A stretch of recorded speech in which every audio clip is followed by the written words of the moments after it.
What would you do if the world told you you're not good enough? Would you break or break through? This is the story of a boy who had every reason to quit, but chose to rise instead, and the old man who taught him that giving up is never an option. Stay with me.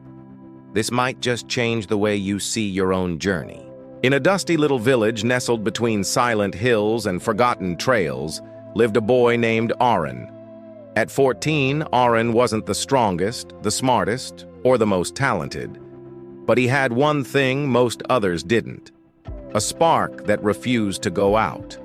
Aaron dreamed of becoming a great runner, not just in his village, not just in his town, but one of the fastest in the world. The problem? He had a limp. A twisted ankle from a fall when he was 5 had left him with a slight but permanent imbalance. The villagers laughed at his dream. "You can't even run straight," they'd say. His classmates mocked him in school. "Why don't you dream of something real?" Even his father, a farmer hardened by life, would shake his head. "Son, don't waste your strength chasing clouds." But Aaron didn't stop. Every morning before the sun kissed the earth, he'd tie his worn-out shoes, tape his ankle, and run.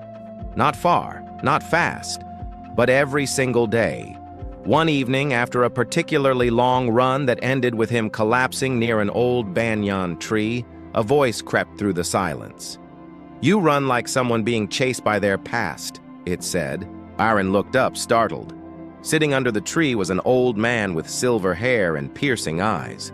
He wore simple clothes, but there was something different about him. "My name is Ravi," the old man said. "I used to be a coach, a long time ago." Aaron blinked. "A coach?" "Yes," Ravi smiled. "And you look like someone who refuses to quit. That's rare." That was the beginning of something neither of them expected. From that day, Ravi began training Aaron, not just in running, but in strength, in focus, in heart. "You don't win races with legs," Ravi would say. "You win with your fire." Aaron learned more than just form and breath. He learned patience, discipline, how to push through the pain when your body says no, and your mind says maybe. Every time he wanted to quit, Ravi would remind him, mountains don't move for those who stop climbing. Months turned into years. Aaron's limp never fully vanished, but he adapted. He trained harder than anyone in the region. Ravi entered him in local races. He lost the first 5, dead last. But he kept showing up. People mocked him even more now. "You're embarrassing yourself," they'd laugh. But Aaron smiled. "Not yet. I haven't started winning." And one day, he did. It was a regional youth competition. Hundreds gathered. The best young runners from nearby cities were there. Aaron was the underdog. No sponsors, no special shoes, no crowd cheering for him. Just Ravi and his own belief. The gunshot echoed. The race began. Aaron didn't explode off the line like the others, but he ran his own pace. Calm, focused, steady. Halfway through the race, 2 runners collided ahead of him. Aaron swerved, stumbled, and nearly fell, but he kept going. He remembered Ravi's words. "You don't stop because it hurts.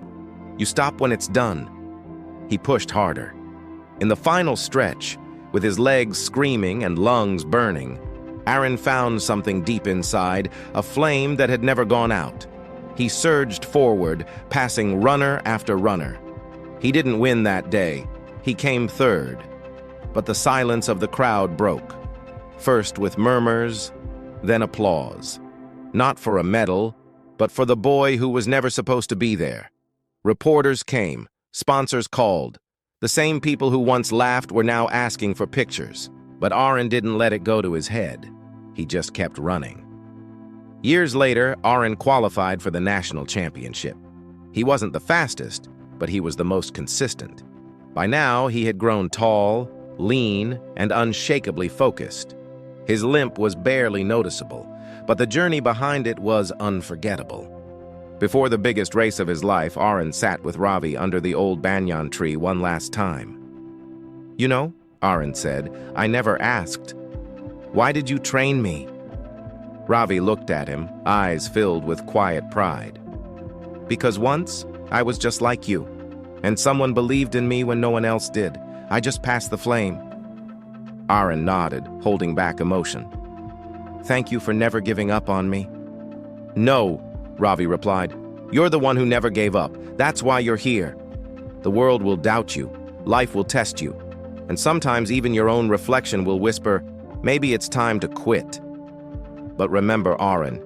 He didn't win because he was the fastest. He won because he refused to stop. Your journey is yours alone. Don't let anyone write your ending. Keep running, even if the world says you can't. Because the only race you lose is the one you quit.